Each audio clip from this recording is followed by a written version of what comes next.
Hi guys, welcome back to my channel.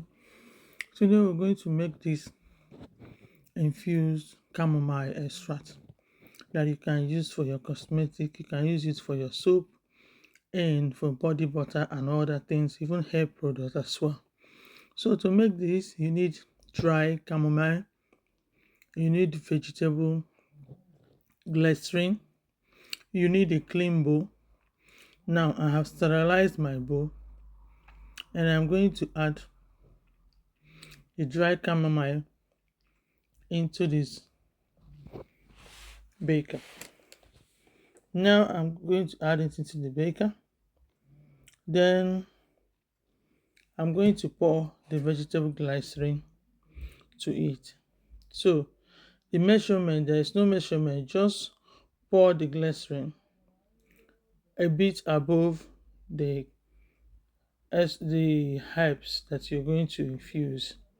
Now mix them with your spoon or spatula so that they can go in. And now you're going to add a little bit of water to it so that it will be a little bit runny, so that you can be able to infuse very well in, and then put them in a saucepan to make a double boiler, and then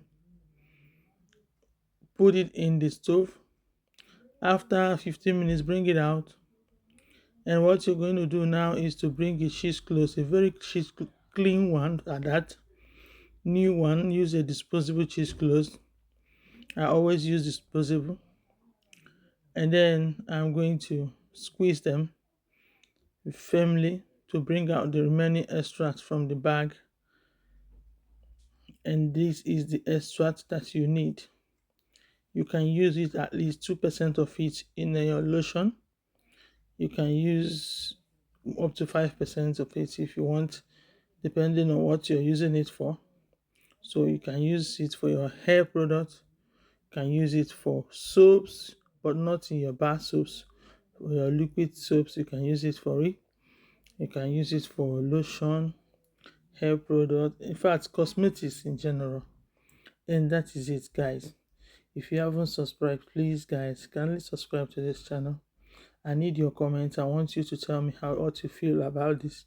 If there is any video you want me to put on the YouTube, please kindly let me know. And thank you for watching. See you soon. Bye bye.